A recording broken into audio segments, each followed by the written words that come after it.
भाई आज मैं बताने वाला हूँ आपको कि बैंक निफ्टी के अंदर जो हम ओवर ट्रेडिंग करते हैं ना, तो उसके क्या फ़ायदे हैं और क्या नुकसान है। नुकसान पहले देख लेते हैं, फ़ायदे तो बाद में देखेंगे। हर किसी का फ़ायदा ही सब बताते हैं, लेकिन मैं नुकसान ही बताने वाला हूँ। तो अभी मैंने ये आज एक्सपायरी थी बैंक निफ्टी की, निफ्टी की एक्सपायरी थी, और बैंक निफ्टी की एक्सपायरी अभी लंबी है, 1 महीने की पूरी एक्सपायरी पड़ी है। यहाँ पे हुआ क्या कि ऑर्डर पे हम गए, हमने सुबह जो ऑर्डर लिया था उस पे हमारा प्रॉफिट था। ये तीनों प्रॉफिट लेके 2100 कुछ रुपये का प्रॉफिट हो रहा था।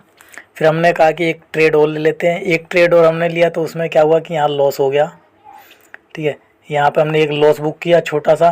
फिर उसके बाद 600-700 रुपये कुछ और बचे, तो हमने कहा कि एक और ट्रेड ले लेते हैं। तो हमने एक और ट्रेड लिया, नीचे जाके यहाँ 300 का लॉस लिया हमने। ठीक है, मार्केट अभी इसी रेंज पे ही चल रही है। हमने 550 पे हमने लिया था और 539 पे हमने बेचा था। तो अभी मार्केट चल रही है अपनी 534 के करीब में। ठीक है, इसी प्रकार से ये वाला भी है अपना 548 पे लिया था, 522 पे बेच दिया था, मार्केट चल रही है 530 पे। ठीक है, तो ये होते हैं प्रॉफिट और लॉस के नुकसान और फ़ायदे। ठीक है, तो हमें हमेशा ओवर ट्रेडिंग कभी नहीं करना चाहिए। आप सोचते हो कि ओवर ट्रेडिंग करके हम पैसा ज़्यादा बना लेंगे, जो मार्केट से मिल जाए वो आप ले लो मार्केट से। ठीक है, उसके बाद आप सिस्टम को क्लोज़ करो, चाहे आप मोबाइल से आप ट्रेडिंग कर रहे हैं या लैपटॉप से कर रहे हैं, किसी चीज़ से भी कर रहे हैं, तो आप उसको जितना आपको प्रॉफिट मिलता है मॉर्निंग में, वो प्रॉफिट लेके आप अपना सिस्टम क्लोज़ कर दो। मतलब मार्केट मार्केट की तरफ देखो ही मत।